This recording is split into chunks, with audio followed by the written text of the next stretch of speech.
Welcome back to our very last section.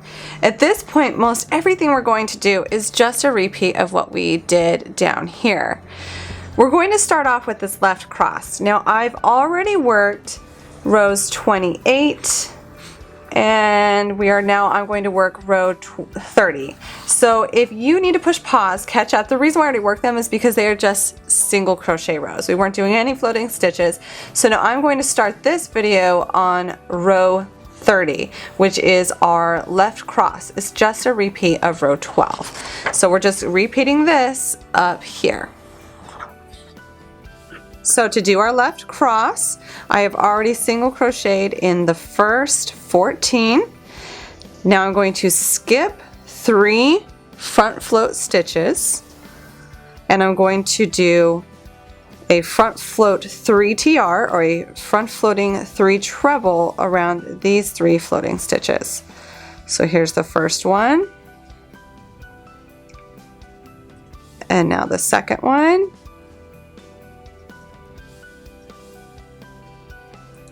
And now the third one. Our next step will be to single crochet 4. So we don't want to skip any in our background, so we're kind of working behind these. And we are going to single crochet in the next 4.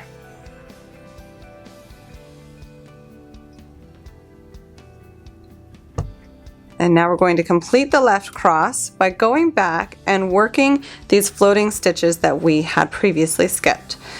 So we will do 3 front floating trebles. And I always have to turn my work to get into these. Just do whatever is comfortable for you. There's no rules that you have to keep, your work vertical. If turning it makes it easier for you like it does for me, turn your work.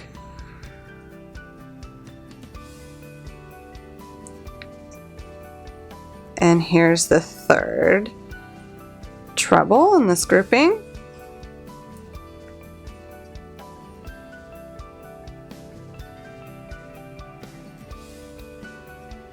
And then we will single crochet in the remaining stitches across, which is 14.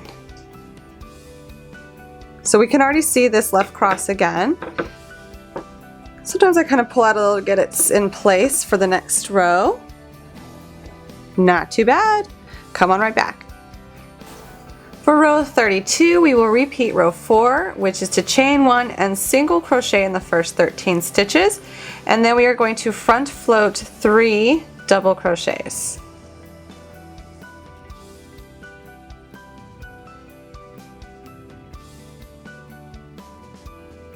After completing the front floating 3 double crochet, we single crochet in the next 6.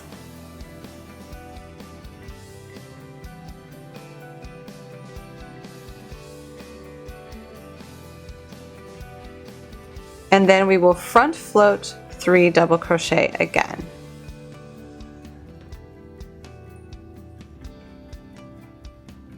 Now for row 34, I'm probably not going to put it on this video just so these don't get too long.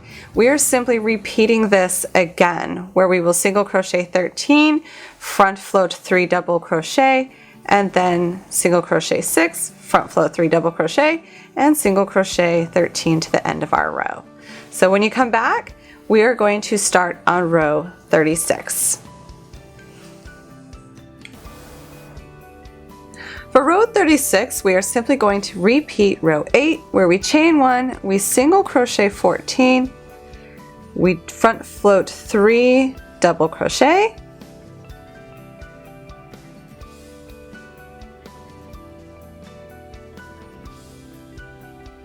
and then we single crochet in the next 4.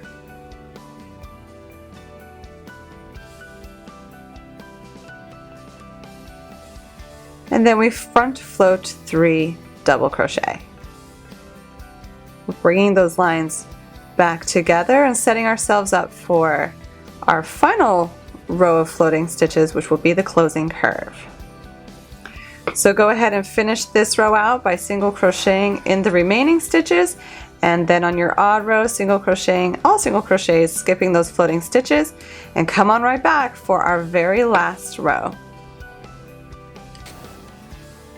You've almost made it! All we have left is the closing curve, and I'm going to explain this one in a little bit more depth than what I've done before for the previous stitches because it's kind of needed.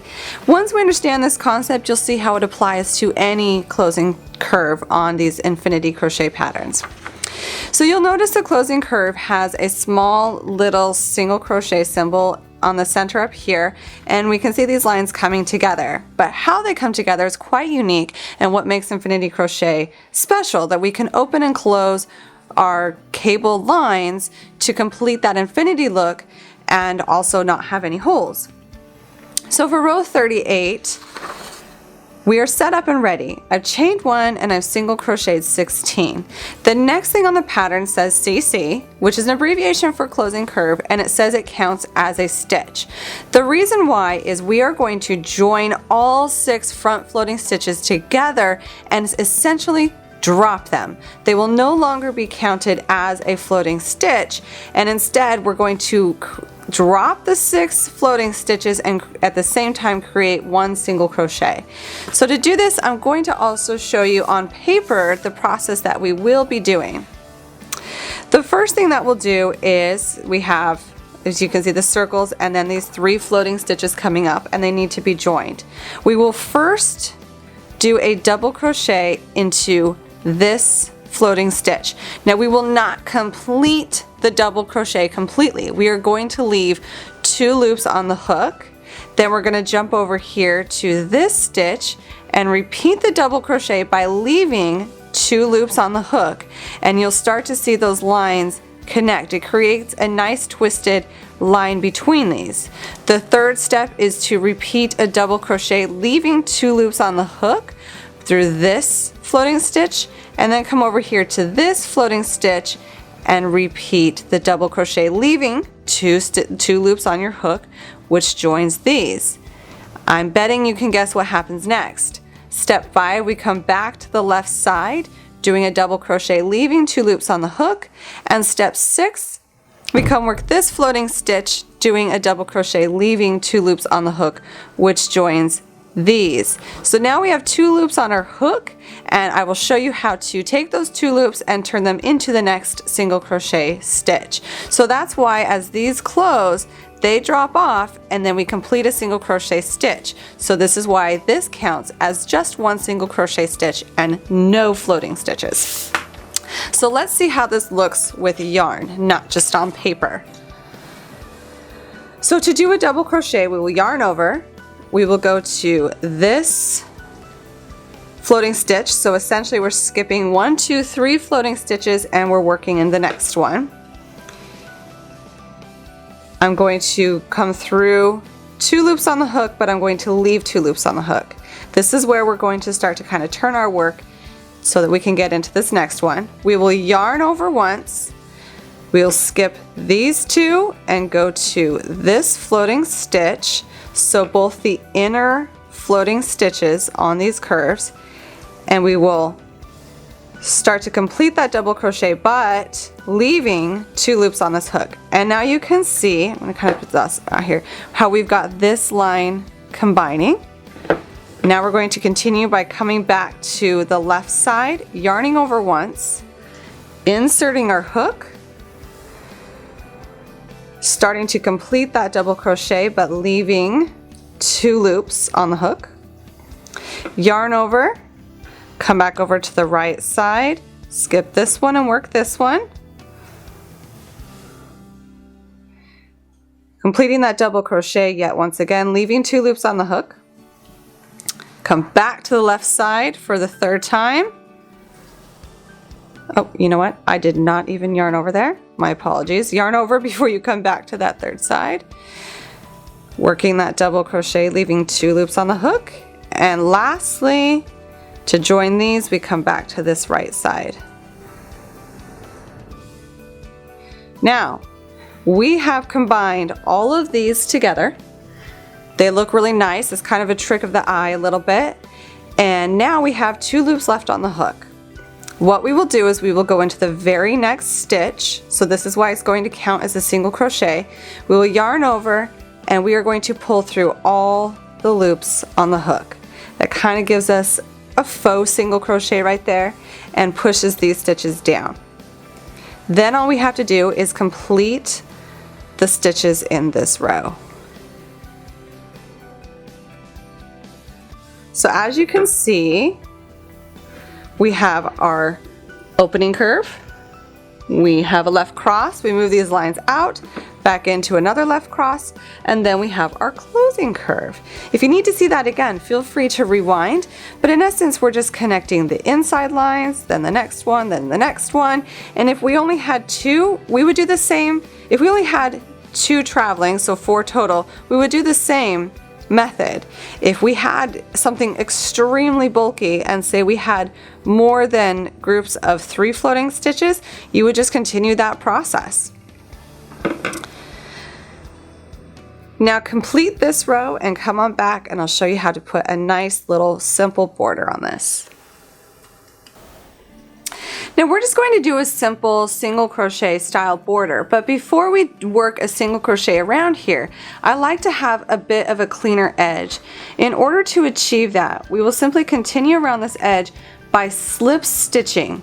What a slip stitch does for us is it evens out these edges so that when we do a single crochet border, it looks more even on all sides. So simply continue to slip stitch around all the edges until you come right back to here, and as you get to the corners, feel free to chain 1 at the corners in order to get around that without having any puckering. Now that we've done a slip stitch border around the entire edge with chaining 1 on the corners, we will go ahead and join and chain 1. Now I love to work in the back loops only of these slip stitches because it leaves a nice little line there for us that adds a nice little touch. So I will single crochet into the back loops only of all of those slip stitches, and on the corners once again chain 1 and single crochet into that same one if you want a really prominent corner. Or you can simply chain 1 and keep on going. So as we do this, we see this nice little line down here from the front loops of that slip stitch, and it gives us a nice border. So continue to single crochet around all these edges. As we come to the end of our project and you weave in your ends, I hope you take a moment to admire what you just completed. The Infinity Crochet method is definitely a passion of mine, and I hope that it becomes a passion of yours. I really love how we can do these lines, and like I've said before, the possibilities are infinite. Please come join me for more future videos and more Infinity Crochet as we work these beautiful lines together.